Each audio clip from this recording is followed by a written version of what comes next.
Halo, selamat datang di channel Wahyu Heriawan. Hari ini kita akan membahas sebuah krisis yang oleh Perserikatan Bangsa-Bangsa disebut sebagai krisis kemanusiaan terbesar di dunia. Namun sayangnya, sangat minim mendapatkan perhatian global. Kita akan berbicara tentang Sudan. Sejak April 2023, Sudan terperosok dalam konflik brutal antara Angkatan Bersenjata Sudan (SAF) dan Pasukan Dukungan Cepat (RSF). Ini bukan sekedar pertarungan politik, tapi sebuah bencana yang telah menewaskan puluhan ribu orang dan memaksa jutaan orang mengungsi, meninggalkan segalanya. Mengapa ini terjadi? Apa dampaknya? Dan mengapa dunia seolah menutup mata? Mari kita selami lebih dalam. Inti dari konflik ini adalah perebutan kekuasaan antara dua jenderal yang dulunya merupakan sekutu.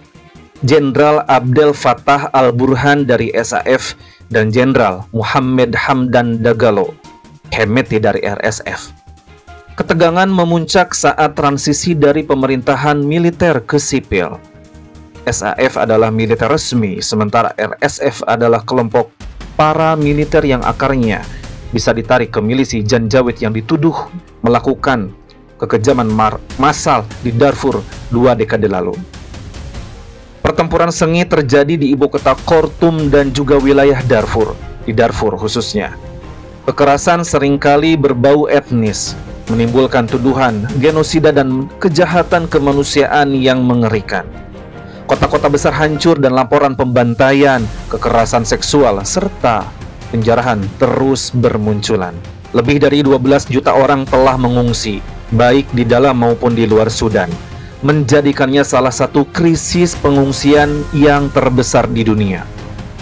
Lebih dari 80% fasilitas kesehatan di zona konflik tidak dapat berfungsi. Penyakit seperti kolera dan juga malaria sangat amat merebak. Konflik telah memperparah kemiskinan yang sangat amat ekstrim. Sekitar 25 juta orang, lebih dari setengah populasi Sudan, saat ini sangat membutuhkan bantuan kemanusiaan. Kelaparan parah telah diumumkan di beberapa wilayah. Lebih dari 90% anak usia sekolah kehilangan akses pendidikan. Konflik ini telah merampas segalanya dari rakyat Sudan.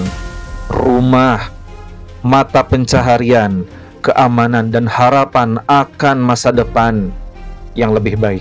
Perserikatan Bangsa-Bangsa telah mendirikan misi dan badan-badan kemanusiaan untuk memberikan bantuan, mengutuk kekerasan dan menyerukan gencatan senjata melalui Dewan Keamanan PBB. Mengirimkan bantuan, berbagai badan PBB berupaya keras menyalurkan makanan, obat-obatan, dan tempat berlindung, namun akses seringkali terblokir dan diserang oleh pihak yang sedang bertikai. PBB membentuk misi independen untuk menyelidiki kejahatan perang yang dilakukan oleh kedua pihak. Namun upaya ini sering terasa tidak memadai.